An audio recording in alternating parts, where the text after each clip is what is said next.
Hi dear students, आज से हम लोग क्लास 9th का बालाजी प्रकाशन का अभ्यास 1.1 के सारे सवाल को सीखने वाले हैं। क्वेश्चन 1, फिर हम लोग सेकंड को सीखेंगे, फिर थर्ड को सीखेंगे। तो बिल्कुल बेसिक से सारे रूल, सारे नियम के साथ हम आपको सिखाएंगे। और चैनल पर नए हो तो चैनल को सब्सक्राइब कर लेना, क्योंकि आज के इस वीडियो में हम लोग कौन सा सवाल करने वाले हैं।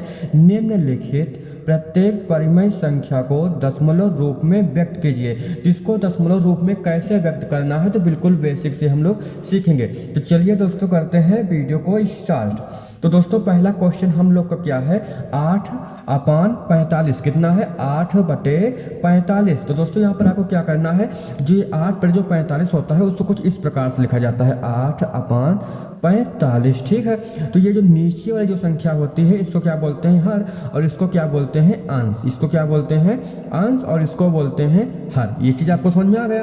तो आपको जो ये अंश होता है और जो हर होता है, जो नीचे जो संख्या होती है अंश, इससे आपको डिवाइड करना होता है, यानी कि भाग करना होता है। 45 से आपको 8 को भाग देना है, यानी कि जो संख्या ऊपर होती है उसको बीच में लिखा जाता है, और जो संख्या नीचे होती है उसको बाहर लिखा जाता है। और जो बाहर होता है उसको भाजक कहते हैं, और जो अंदर होता है उसे भाज्य कहते हैं। ये चीज़ आपको समझ में आ गया। अब यहाँ पर आपको 45 से 8 में डिवाइड करना है, तो कैसे करना है, देखिए यहाँ पर 45 जो है बड़ी संख्या है और 8 छोटी संख्या है। तो आपको यहाँ पर 0 लगाना है। जब यहाँ पर आप लोग 0 लगाओगे तो यहाँ पर भी आप लोग 0 बढ़ाओगे, और जब यहाँ पर 0 बढ़ाओगे तो यहाँ पर आप लोग को दशमलव भी लगाना पड़ेगा। इतना समझ में आ गया ना।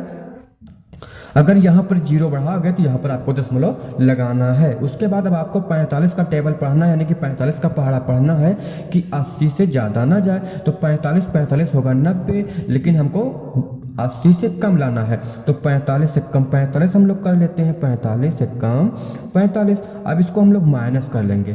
10 में से 5 जाएगा तो कितना बचेगा, क्योंकि 0 में से 5 तो जाएगा नहीं, तो इसमें से एक उधार ले लेंगे, तो यहाँ हो जाएगा 10। और 10 में से 5 जाएगा तो कितना बचेगा, 5 बचेगा। और यहाँ पर बचेगा 7, और 7 में से 4 जाएगा तो कितना बचेगा, 4 3 7, यानी कि 3 बचेगा। अब 35 आ गया, और यहाँ पर कितना है, 45। तो 35 तो छोटा है, और यहाँ पर हम लोगों ने दशमलव भी लगाए हुए हैं, तो 0 को बढ़ा सकते हैं। अगर यहाँ पर दशमलव लगा होता है तो हम लोग हर बार 0 को बढ़ा सकते हैं। ठीक है। अब 45 का टेबल इतनी बार पढ़ो कि जो है 350 से ज़्यादा ना जाए। तो 5 से मल्टीप्लाई करना था, 5 से हम लोग मल्टीप्लाई करेंगे, देखते हैं कितना आएगा। 25 हासिल आया 2, 5 24, 20 और 2 22, 225 आएगा। लेकिन लाना कितना है, 350 या 350 से कम। तो एक बार और हम लोग करके देखते हैं, 45 को 6 से मल्टीप्लाई करके, 6 5 30 हासिल आया 3, 6 चौक 24, 24 और 3 24, 4 3 7, यानी कि 27, 270 आया। अभी भी एक बार हमको लगता है जा सकता है, यानी कि 45 से 7 बार में मल्टीप्लाई करेंगे, 7 25 35 हो जाएगा, हासिल आएगा 1, 7 चौक 28, 28 और 3 कितना होगा, 31, यानी कि 115 आएगा। एक बार हम लोग और डिवाइड करके देख लेते हैं, 350 से ज़्यादा ना जाए, उससे जो कम रहेगा उसी को हम लोग लिखेंगे।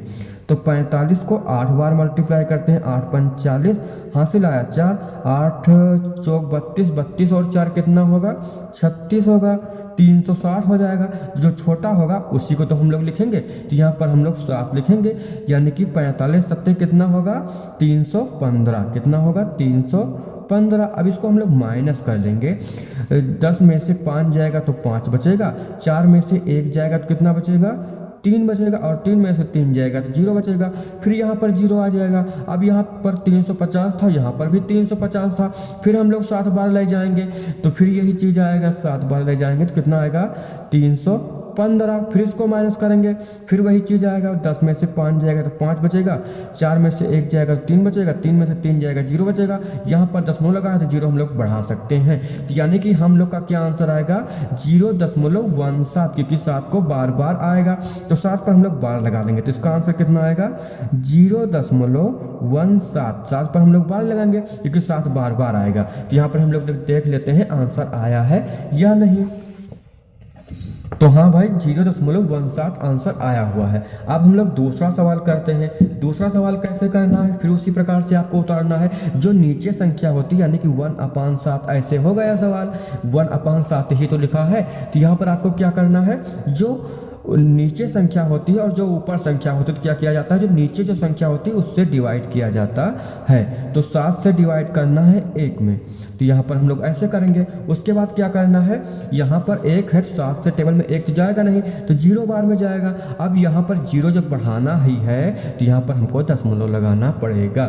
जब यहाँ पर छोटी संख्या होगी दशमलव लगेगा ना, तो सबसे पहले आपको 0 लगाना पड़ेगा, उसके बाद दशमलव लगाना पड़ेगा। ये चीज़ याद रखना, बाकी सवाल तो आप लोग कर ही लोगे।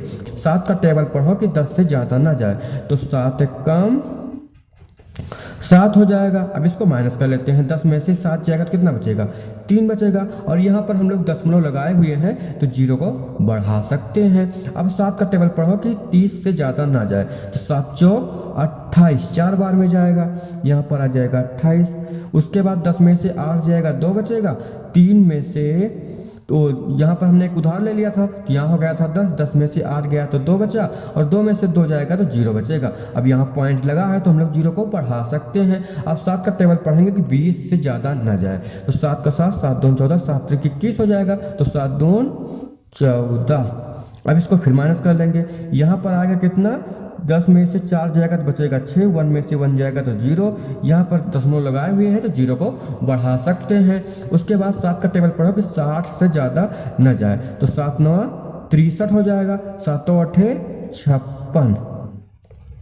अब फिर इसको हम लोग माइनस कर लेंगे, 10 में से 6 जाएगा तो कितना बचेगा, 4 बचेगा। ठीक है, 10 में से 6 जाएगा तो 4 बचेगा, और 5 में से 5 जाएगा तो 0, और यहाँ पर कितना है, 0 आ जाएगा क्योंकि दशमलव लगाए हुए हैं। अब 7 का टेबल पढ़ो 40 से ज़्यादा ना जाए, तो 7 छंग 42 होगा, 7 पचे 35, तो यहाँ पर हम लोग 35 को लिखेंगे। 5 आएगा, फिर 3 में से 3 जाएगा 0, और यहाँ पर क्या है, पॉइंट लगा हुआ है तो हम लोग 0 को बढ़ा सकते हैं। अब 7 का टेबल पढ़ो कि 50 से ज़्यादा ना जाए, तो 7 7 49, कितना होगा, 49 हो जाएगा। अब 10 में से 1 जाएगा तो कितना बचेगा, 1 बचेगा, और 5 में से 4 में से 4 जाएगा तो 0 बचेगा। अब यहाँ पर 1 आ गया है और यहाँ पर भी 1 था, तो यहाँ पर जब हम लोग फिर यहाँ पर 10 लिखेंगे तो बार बार फिर तो यही संख्या आएगी। फिर हम लोग 1 से डिवाइड करेंगे, फिर 4 से डिवाइड करेंगे, फिर 8 से डिवाइड करेंगे, क्योंकि यहाँ पर 1 आया हुआ है तो वही संख्या फिर बार बार आएगी। तो यानी कि हम लोग का यही आंसर हो जाएगा। और इस पर हम लोग बार इसलिए लगा देते हैं क्योंकि यही संख्या फिर बार बार आएगी। अब यहाँ तक आपको समझ में आ गया होगा। तो आप लोगों ने बालाजी प्रकाशन का 1.1 के सारे सवालों को आप लोगों ने सीख लिया होगा, चैप्टर 1 का। तो हम लोग कल की वीडियो में हम लोग सीखेंगे दूसरा। यहाँ पर क्या लिखा हुआ है, निम्न को यम अपान यन के रूप में अर्थात परमेय संख्या में व्यक्त कीजिए। इस सवाल को हम लोग सारे सवालों को कल की वीडियो में सीखेंगे। अगर आप लोग ज़्यादा दिन बाद मेरी वीडियो को देख रहे हैं तो प्लेलिस्ट बनी हुई है क्लास 9th का, तो वहाँ पर आप लोग जाकर के सारी वीडियो को देख सकते हैं। आई होप कि आप लोगों ने क्लास 9th बालाजी प्रकाशन के 1.1 के पहला क्वेश्चन को सही तरीके से सीख लिया होगा। तो आई होप हम लोग कल की वीडियो में सीखेंगे। तब तक के लिए बाय बाय।